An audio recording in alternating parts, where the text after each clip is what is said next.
Já pensou se você tivesse tido dois pais, um pai rico e um pai pobre? Quais seriam os ensinamentos que cada um ia dar em relação às finanças, em relação à vida, em relação ao futuro?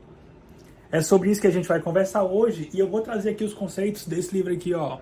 Pai Rico e Pai Pobre. Será que você conhece esse livro?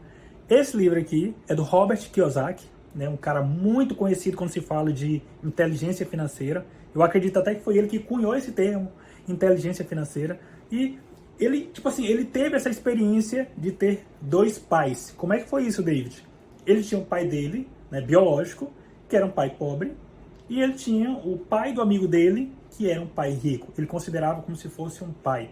E esse cara tinha muitos negócios. E tinha, evidentemente, uma visão diferente, né, de mundo, de vida, em relação ao pai pobre, certo? Se você já me conhece, aperta a bomba do like. Caso você não me conheça, considere se inscrever nesse canal, porque aqui a gente fala sobre desenvolvimento pessoal e educação financeira. Tem tudo a ver com desenvolvimento pessoal, né? Então, vamos falar sobre esse livro aqui, ó. Para mim foi um clássico. Esse livro aqui foi o primeiro livro que eu li de desenvolvimento pessoal. Então, assim, abriu minha mente para muita coisa, né? E eu vou te passar nesse vídeo 5 fundamentos, certo? Que vai mudar a tua forma de pensar em relação ao dinheiro, em relação à riqueza. Vamos começar aqui falando sobre a história do Robert Kiyosaki, certo? Ele, quando ele era criança, ele perguntou pro pai dele: papai, como é que faz para ser rico? Aí o pai dele já não tem muita crença em relação à questão de você se tornar rico, né? Mas ele falou o seguinte, o pai pobre, falou o seguinte: você tem que estudar, se formar, fazer um mestrado, fazer um doutorado, conseguir um bom emprego, trabalhar, crescer dentro da empresa, e aí só então você, ao final da vida, você vai ser rico. E aí ele pegou e foi perguntar a mesma coisa pro pai rico. Pai rico, como é que faz para ser rico? E aí o pai rico dele falou o seguinte: você faz o seguinte, você acumula ativos, você diminui passivos, que você vai se tornar uma pessoa rica por meio de negócios, por meio de ações, por meio de, enfim, por meio do empreendedorismo, né? Por meio de você ter um negócio próprio, é uma maneira em que você vai enriquecer. Então, de um lado, você tinha um conselho que você tinha que se formar, fazer faculdade, passar anos, décadas numa empresa, certo? Enquanto o outro diz que você pode abrir um negócio, você pode acumular ativos, e daqui a pouco a gente vai falar a diferença entre ativos e passivos, tá? Segura aí que eu vou te explicar já, tá? Teve outro momento em que o Robert Kiyosaki, né, criança, ele chegou no pai dele e falou o seguinte: papai, quero comprar uma bicicleta. E aí o pai pobre falou o seguinte para ele: filho, você não tem dinheiro, você não consegue, você não vai conseguir pagar. Esse foi o conselho que o pai pobre deu pro Robert. E aí o Robert pegou e perguntou pro pai rico, né? Pai rico, eu quero comprar uma bicicleta. E aí o pai rico perguntou o seguinte para ele: beleza, ok, como você vai comprar a bicicleta? Então, muitas vezes na nossa vida, a questão é exatamente essa. É não desistir das coisas, tá entendendo? É tirar esse pensamento de que eu não consigo, porque meu rendimento não dá, porque meu salário não dá, porque, enfim, eu não vou conseguir. No pai pobre, ele já taxou, já definiu: você não consegue. Já o pai rico perguntou: como você vai conseguir? Imagine que você queira fazer uma viagem para a Europa. Se você ficar nesse pensamento: meu salário não dá, acabou, você não vai para a Europa. Agora, se você mudar a pergunta e buscar o como é que eu consigo viajar para a Europa? O que é que eu posso fazer para levantar essa grana, para fazer essa viagem? Será que eu não posso fazer uma atividade freelance? Será que eu não posso fazer uma atividade extra aqui que ao longo de um tempo eu vou juntar essa grana e vou para a Europa? Então, a questão é você avaliar essa mudança de perspectiva, essa mudança de paradigma. A gente ainda está conversando aqui no fundamento 1, certo? Que é o fundamento que eu estou discutindo com vocês sobre a perspectiva de um pai rico e de um pai pobre, certo? Teve outro momento em que o Robert Kiyosaki foi falar com o pai dele, né? Falou o seguinte: pai, eu tenho 20 reais, só que eu devo ao meu coleguinha 15 reais. E eu queria lanchar na escola. O que é que eu faço? Eu pago ele ou eu lancho na escola? Que parece que o lanche era 10 reais. E se ele pagasse, ia ficar sem a grana, né? E aí o pai pobre, adivinha o que foi que o pai pobre falou? Não, você tem que quitar sua dívida. Quite a sua dívida. Vá lá, pague a obrigação primeiro. E aí o pai rico já falou algo diferente. Falou o seguinte para ele: ó, primeira coisa, você vai comprar o lanche. E aí o Kiyosaki, né, ele ficou se perguntando, mas e a dívida? A dívida você vai pagar depois, mas a primeira pessoa que você deve se pagar é você.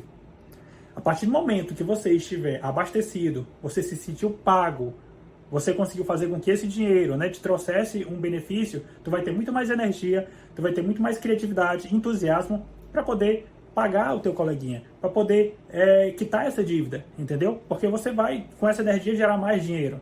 Então, muitas vezes, a gente tem essa crença também limitante de, tipo assim, não, eu tenho que quitar a dívida, só que você não consegue pensar que, às vezes, esse dinheiro, vamos supor que, um exemplo, né, você tem uma dívida de 100 mil reais, certo? E você recebe 100 mil reais de alguma maneira aí, ganhou num prêmio.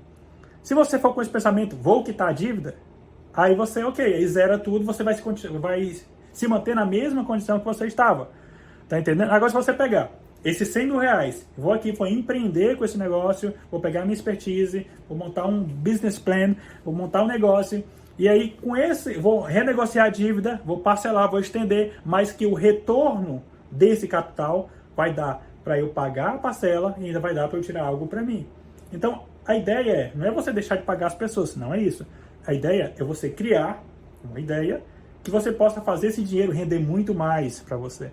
Era isso que o pai rico estava sugerindo, estava recomendando para o Kiyosaki, entendeu? E não para ele se manter na condição em que ele vai ficar sem ter aquele desejo que ele gostaria de ter alcançado, entendeu? Bora para o segundo fundamento, que é em relação à diferença entre ativo e o passivo. Se você quer enriquecer, você precisa entender a diferença entre um ativo e um passivo. David, qual é a diferença entre um ativo financeiro e um passivo financeiro? O ativo financeiro é alguma coisa que coloca dinheiro no teu bolso. O teu salário, o teu trabalho, coloca dinheiro no teu bolso. E o que é passivo? Passivo é algo que tira dinheiro do seu bolso. O que seria um passivo? Por exemplo, um carro. Você comprou um carro e aí tem toda a manutenção e não traz mais dinheiro aquele carro. Por definição, não traz mais dinheiro. Ele tira dinheiro todo mês. Às vezes você tem uma casa parada, sei lá, e aí essa casa virou um passivo, porque tipo assim, tempos em tempos, você tem que dar manutenção naquela casa, tá entendendo? Então, para você diferenciar o que é um passivo e um ativo, é justamente se basear nesse fundamento. Tá botando dinheiro no meu bolso ou tá tirando dinheiro do meu bolso? Entendeu? Se você tem uma casa e ela está alugada e, tipo assim, o rendimento dela é maior do que a manutenção, beleza, você está ganhando dinheiro, aquilo ali virou um ativo. Então, as coisas não são assim definidas, aquilo ali sempre é um ativo, aquilo ali sempre é um passivo. Não é assim. Se você tem um carro e aí você aluga esse carro e alguém trabalha como Uber e o rendimento desse aluguel dá para pagar a manutenção do carro e documentação, licenciamento e tudo, então você tem um ativo financeiro também. Entendeu? Então, assim, o que foi que o pai rico falou para o Kiyosaki em relação a enriquecer? É simples, é você acumular, concentrar ativos. Quanto mais ativos você tiver e quanto menos passivo você tiver, mais prosperidade, mais dinheiro você vai ter. Esse é o segredo para você acumular riqueza. É você ter mais ativo do que passivo. É você ter mais dinheiro entrando do que ter dinheiro saindo. Toda dívida, ela é um passivo, entendeu? A menos que essa dívida seja um custo, como eu falei, em que você vai pegar um empréstimo de 100 mil reais, mas você vai capitalizar e ela vai se tornar um ativo. Tudo é uma questão de como é que você está lidando com essa grana. Vamos para o terceiro fundamento. O terceiro fundamento, a terceira lição que o Robert Kiyosaki trouxe para mim foi em relação aos quadrantes. Existem 4 tipos de pessoas quando a gente fala de inteligência financeira. E quais são essas pessoas? Tem a pessoa que está no lado do empregado, aí essa pessoa trabalha por hora, né, aquela coisa toda, tem um patrão, tem um chefe, dificilmente ela vai enriquecer, certo? Por quê? Porque ela é empregada de alguém, entendeu? O Robert Kiyosaki, ele teve uma atividade com o pai rico dele, foi bem interessante, que ele queria ganhar um dinheiro, aí o pai rico pegou e falou, não, beleza, então você trabalha para mim, tipo, 10 centavos por hora, alguma coisa assim. E aí no começo, né, o Kiyosaki, nossa, que legal, tô trabalhando e tudo, e aí começou a trabalhar e passava dia e dia e dia, e ele percebeu que tinha alguma coisa errada, o Kiyosaki. Eu nunca vou enriquecer desse jeito, porque eu tô aqui trabalhando e me cansando, E aí ele pegou e foi questionar o pai rico. Dizer que ele não ia enriquecer desse jeito, não ia ter dinheiro desse jeito. E aí o pai rico dele pegou e falou, né? Agora você entendeu. Você não vai enriquecer estando nessa condição, vendendo hora, porque hora não é escalável. Entendeu? Todo mundo só tem 24 horas. Só que como é que tem pessoas que conseguem ganhar muito mais dinheiro nas mesmas 24 horas do que a maioria das pessoas? Porque elas trabalham com resultados, elas trabalham com ideias, com negócios. Então, ela consegue multiplicar essas 24 horas consumindo as horas das outras pessoas. Tá entendendo? Porque essa é a pessoa detentora da ideia, do negócio. Entendeu? Então, assim, foi que o pai rico passou pro Kiyosaki. Tenha um negócio. Busque ter um negócio. Mas aí é outro quadrante, a gente vai conversar sobre ele, certo? Beleza, a gente falou sobre o quadrante do empregado. E aí a gente tem um quadrante do autônomo ou do pequeno empreendedor.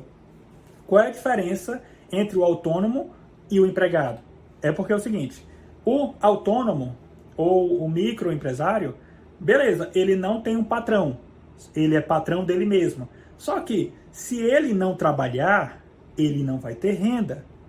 Entendeu? Então o que acontece? Ele acaba sendo um empregado da própria empresa. Ele acaba ainda submetido a essa questão de vender hora. Então é só uma classe um pouco diferente, talvez um pouco melhor, depende da perspectiva, talvez não seja nem tão melhor, dependendo do emprego, né, que a gente esteja comparando. Então existe pouca diferença entre o autônomo e entre o empregado. Vamos para o terceiro quadrante, né, que as coisas começam a melhorar, que é você ser o dono do negócio. Então existe uma diferença entre você ser o dono do negócio e você ser o autônomo, ou você ter uma microempresa. Qual é a grande diferença? O dono do negócio, ele não precisa estar lá para a empresa funcionar. Ele pode muito bem viajar um mês, voltar e a empresa está funcionando. Por quê? Porque existe uma sistemática em que aquela empresa funciona. Existe um gerente, existem pessoas ali que botam o dia a dia da empresa para funcionar e o dono do negócio, ele não precisa estar lá para funcionar. Essa é a grande diferença. Se você precisa tá lá na sua empresa para as coisas funcionar, então você talvez ainda seja um empregado da própria empresa, que não é o ideal, certo? Você tem que transitar para esse quadrante, que é o quadrante do dono do negócio. E a gente vai para o último quadrante, que é o melhor que tem, certo? Qual é o quadrante melhor que tem, David? É o quadrante do investidor. O investidor, ele não precisa estar na empresa, ele não precisa trabalhar, ele não precisa, ele não precisa fazer o que o dono faz, o dono da empresa faz nada. Ele só precisa patrocinar aquele negócio com o dinheiro dele. Evidentemente, ele já fez outras atividades para poder acumular aquele capital. Então, ele não precisa mais trabalhar. Esse é o objetivo, de acordo com Kiyosaki, é você ser um investidor. Colocar o seu dinheiro para trabalhar para você e não passar a vida toda na corrida dos ratos. O que é a corrida dos ratos? E muitas vezes o empregado está, na verdade, 100% das vezes o empregado está, o autônomo também, o dono, né, do negócio, às vezes está, às vezes não está, é muito relativo. Agora o investidor, ele não está, porque ele tem investimento e se ele for um bom investidor, ele diversifica o investimento dele e ele não precisa acordar cedo para trabalhar, porque a renda já está garantida. Ele pode, assim, prosperidade é isso. Prosperidade é você acordar e saber, tipo, eu não preciso nem trabalhar, porque eu sei que o meu mês já está garantido. A minha qualidade de vida já está garantida. Por quê? Porque eu alcancei a independência financeira. Inclusive, o Robert Kiyosaki, ele fez um livro só para falar sobre independência financeira. Em outra oportunidade, a gente vai conversar sobre ele, justamente porque as pessoas queriam saber mais em relação a esses quadrantes, em relação a esses 4 perfis. Porque ele dá uma pincelada em relação a isso, e depois não retorna mais. E as pessoas cobraram, e ele fez um livro, né, só falando sobre isso. Ele chamou de tipo guia prático do pai rico, né? E aí ele realmente vai nessa questão da independência financeira. Então, assim, esse é o objetivo, pessoal. É você ir atrás da sua independência financeira. Você ter renda suficiente a partir de vários ativos que pague o teu custo de vida. A questão que você pode refletir aqui é o seguinte: se eu cortar o seu fluxo de renda agora, seja você empregado, empresário, quanto tempo, tendo a sua mesma qualidade de vida, você aguentaria sobreviver? Quanto tempo? 1 mês, 2 meses, 3 meses, 1 ano? Tem pessoas que nem uma semana, né? Se cortar a renda. Então, a ideia é você construir ativos que vão pagar a sua qualidade de vida, certo? Esse fundamento é um fundamento preciosíssimo de você entender. Eu fiquei assim chocado quando eu descobri, e depois, estudando investimento, eu vi que é tranquilamente possível você alcançar esse resultado da independência financeira, tá? Vamos para o quarto fundamento, que é em relação ao maior ativo que tem. Já que a gente conversou sobre ativos, né? Vamos falar sobre ativo. Uma vez, perguntaram repórteres, né? Chegaram no Warren Buffett. Warren Buffett é um dos caras mais ricos do mundo, desse planeta, né? Um investidor, um mega investidor da Bolsa de Valores norte-americana. O cara tem praticamente a Coca-Cola para ele. Perguntaram para ele certa vez, Warren Buffett, qual foi o maior ativo que você já investiu? Tipo, qual foi aquela virada de chave? Qual foi aquele, sabe, aquele negócio que tu entrou e aquilo ali trouxe o teu resultado? E aí o Warren Buffett, ele falou o seguinte, olha, o melhor ativo que eu já investi, o maior ativo que eu já investi, foi um curso que eu fiz com o Dale Carnegie, de como influenciar pessoas, como se comunicar bem. Não sei se você sabe, mas o Dale Carnegie, ele, tipo assim, é uma referência quando se fala de influenciar pessoas, né? Ele tem até aquele amigo, fazer amigos, influenciar pessoas. Ele é o autor desse livro, talvez você conheça, entendeu? Então, tipo assim, foi que o Warren Buffett quis dizer com isso. O maior ativo que tem é o nosso conhecimento, é o que está aqui, ó. Esse é o maior investimento. Às vezes as pessoas chegam para mim e dizem o seguinte, David, eu tenho 5 mil reais, eu tenho 10 mil reais. Qual é a ação que tu acredita que eu devo investir na Bolsa de Valores? Eu falo o seguinte, não é ação nenhuma. É o seu conhecimento, é a sua cabeça. Estuda. Pega esses 5 mil reais, pega esses 10 mil reais e estuda educação financeira. Aí eu tenho certeza que tu vai conseguir ter bons resultados em qualquer coisa que tu entrar. Então a questão é você se educar primeiro, você investir no maior ativo que você tem, que é aqui a sua cabeça. Imagina o valor que você vai ter se você se capacitar em relação à sua oratória, à sua dicção, à sua educação financeira, a sua persuasão, a sua estratégia de venda, a sua estratégia de negociação, inteligência emocional, leitura corporal. Imagina a capacidade, o valor que você vai ter como pessoa se você tiver todos esses conhecimentos. Você vai praticamente poder ter o rendimento que você quiser, onde você quiser. O que eu quero dizer é o seguinte, você não vai ficar parado, as pessoas vão querer ter esse valor perto delas, seja no negócio, seja em sociedade, entendeu? Então, o maior ativo que tem é aqui, a sua cabeça, certo? Nunca se esqueça disso. Esse é um dos códigos mais valiosos que eu acho que o Kiyosaki passa. Você investir em você, entendeu? Você é seu maior ativo, sempre lembre-se disso, né? E o quinto fundamento, a gente está quase acabando, infelizmente. Antes de eu falar, você já deixou o like aqui? Já apertou a bomba do like? Porque às vezes as pessoas assistem um vídeo inteiro e não fazem isso. Se você quer prosperidade também, você tem que dar o seu like aí, deixa o seu like, certo? Para ajudar também aqui o canal, certo?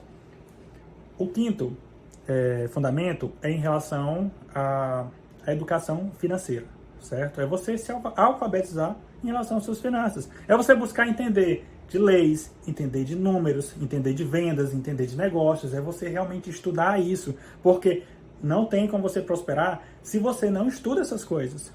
Entendeu? Como é que você vai prosperar se você não sabe nem como é que funciona o sistema financeiro? E aí você entra em dívidas, entra em passivos, entra em financiamentos de forma descontrolada. Então, a primeira coisa que você pode fazer, e está um pouco ligado com aquilo que eu ensinei agora há pouco, é você investir em conhecimento, certo? No caso, especificamente em relação à educação financeira. A educação financeira é uma das coisas que eu mais gosto de estudar. A educação financeira foi o primeiro livro, né, que eu li, foi de educação financeira. Então, desde então, eu não parei mais em relação à educação financeira. Estudei ações, mercado, bolsa de valores, fundos imobiliários. Eu estou sempre estudando para saber se não tem algo novo que eu possa conhecer. E, gente, sempre tem algo novo. É incrível. Por mais que você busque cursos, sempre tem algo novo. Então, eu aprendo algo e já vou aplicando na minha vida. Já vou aplicando um controle financeiro mais eficiente, entendeu? Um orçamento mais inteligente. E aí eu vou buscando capacitação. Sempre dá para você se capacitar. Você pode comprar livros. Não é obrigado a comprar um curso de R$1.000, tá entendendo? Você pode comprar um livro, às vezes tem livros incríveis de R$30. Então, comece a estudar educação financeira. Eu tenho certeza que você gostou desse vídeo, né? Eu tenho um resumo completo de Pai Rico e Pai Pobre aqui no meu canal. Já faz um tempinho já que eu fiz ele, mas a qualidade assim do áudio, tudo é tudo aceitável, tá? O vídeo tá muito bom, tem muito conteúdo e de vez em quando eu mesmo retorno naquele vídeo para lembrar de vários conceitos de Pai Rico e Pai Pobre. Eu convido você a assistir, certo? Vou deixar em algum lugar aqui no canal, no final do vídeo eu vou deixar também. Então, aperta a bomba do like, se inscreve nesse canal que aqui a gente fala sobre desenvolvimento pessoal e bota aí nos comentários qual foi o código mais violento que você pegou em relação às finanças, tá? Me acompanha aqui que a gente ainda vai falar muito de educação financeira e prosperidade. Prosperidade é um resultado divino. Ame o dinheiro. O dinheiro é muito bom. O que você não pode fazer é colocar os seus princípios, né, abaixo do dinheiro. Isso você não pode fazer. Mas o resto, dá o seu melhor, que o dinheiro ele é consequência, tá? E a gente se vê no próximo vídeo. Eu quero que você seja rico.